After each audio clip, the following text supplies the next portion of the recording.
I was actually talking to a client the other day about this, and the thing that I heard myself saying, the thing that I caught myself saying, was that the fuel for salespeople is confidence. Welcome to the Master Dealmaker's Secrets podcast. And now, here's sales growth strategist, John Blake.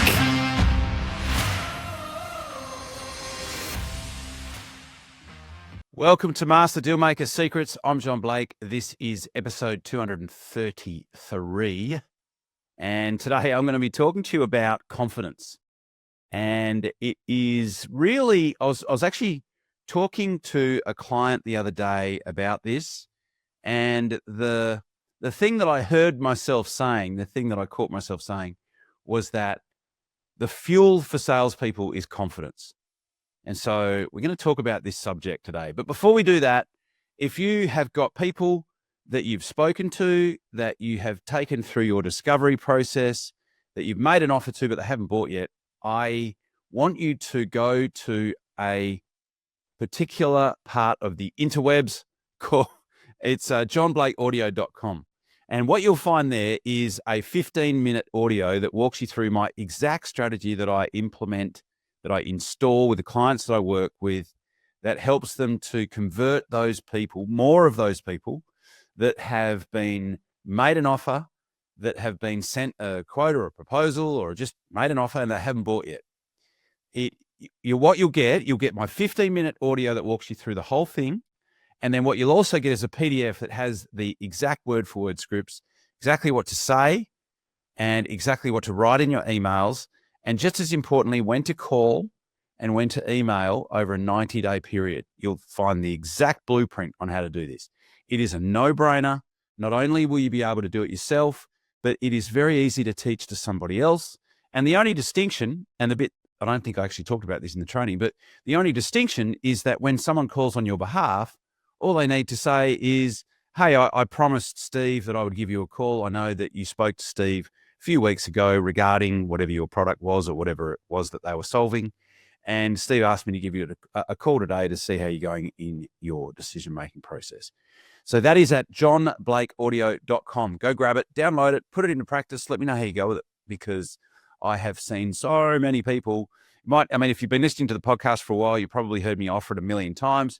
But the reason I do is because it has so much value. And it really is the part of the process that I install in the clients that I work with that helps them to double the amount of sales that they get with the people that they've made an offer to but didn't buy yet. johnblakeaudio.com. Go grab it. So we're going to talk about confidence. So the thing about confidence is that it effectively has three elements to it. It has three different pillars. The first part of confidence in your team is that your team, your salespeople, need to be confident within themselves. They need to be happy and confident in their own skins.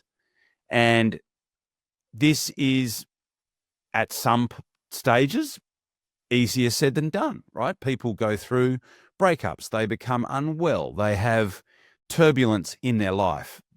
And so we need to make sure that the people that we've got in front of our potential clients are going to be confident within themselves, confident within their own skins. One of the things that we do is, with the salespeople we work with, we talk about a routine that sets people up.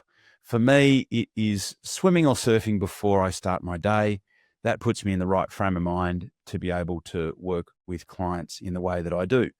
So being as close as possible to a 10 out of 10 in terms of how you feel about yourself is the first pillar. The second pillar is how confident you feel about your product. And so there's a couple of things that I want to say about this. The first one is that often people tend to paint others, they tend to paint buyers with their own wallet. So they tend to take their values into a sales conversation with a client, and they use their value system to work out what the client is either going to buy or not buy. So as an example, I've got a client that sells curtains and blinds and window treatments. And often they've had reps that perhaps don't come from a particularly high socioeconomic wealthy area, and they will tend to only offer the window treatments that are modestly priced, which is a mistake because they're probably talking to people that would be more than happy to have the nicest window treatments, the highest quality window treatments, but they are painting their potential client with their value system. And so what they need to do is they need to understand that to start off with, but they need to have 100% confidence in the value of the product that they're selling. Often we get desensitized to the value of the product that we're selling. We don't have a visceral understanding of the actual value that it creates in our client's world, which I'll talk about in a minute. So they need, as much as possible, to be a 10 out of 10 in terms of how they feel about themselves. They need to be a 10 out of 10 in terms of how they feel about the product that they're selling. And the third pillar is that they need to be a 10 out of 10 in terms of how they feel about the company and the company's ability to be able to deliver on the promises that they are making out in the marketplace.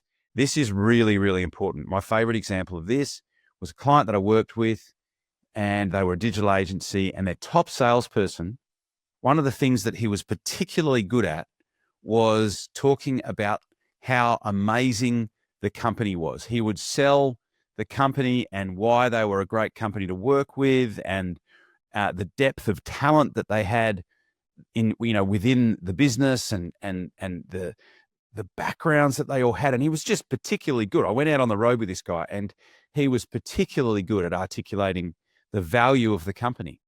And what happened is that over time, they took on too much work, and their level of professionalism, the level of service that they were offering dropped. And for a while, he was able to maintain the charade. But what happened is that there was too much of a disconnect in terms of how he was articulating how amazing the company was and what the company was doing. And so he got to a point where he said, I can't do this anymore. I can't continue to sell the way I sell and sell the company the way that I sell the company when you guys are not delivering on the promises that I'm making. And for the business, because he was single-handedly on his own, selling more than their other salespeople put together, they made some huge changes to make sure that they were able to keep this guy because he was worth keeping.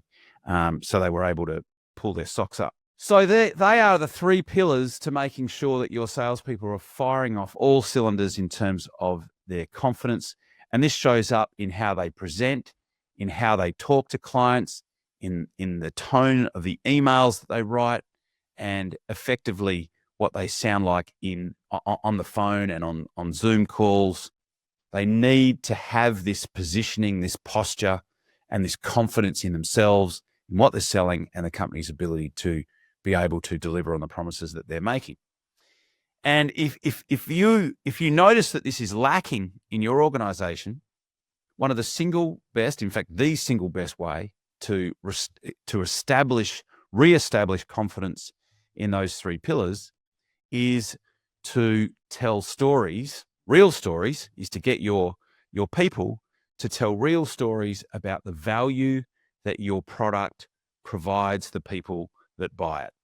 And if you're able to tell success stories, so people that had a problem, the impact the problem that was having, and then what the client, or what your salesperson recommended, and then what happened in the client's world, but most importantly, what was the positive change? What was the before and after?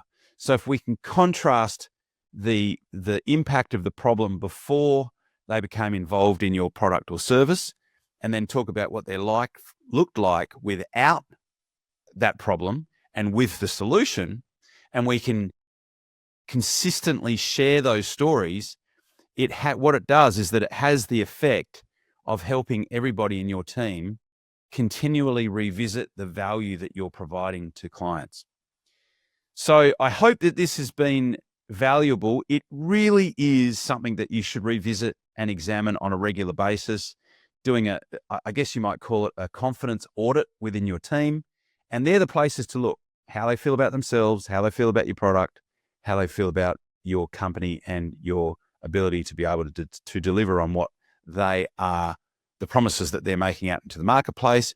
And one of the best, in my experience, the single best way to do that is to share success stories and examples of the value that your product or your service provides in the market. So as always, thank you so much for listening, watching, wherever you are, and I will look forward to talking to you on the next podcast. You've been listening to Master Dealmaker Secrets with John Blake.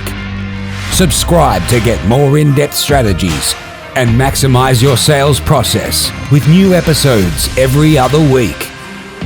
And double your inquiry to sale conversion with the lead flow you already have. Go to johnblakeaudio.com for his exclusive, free, no fluff audio training and companion PDF guide.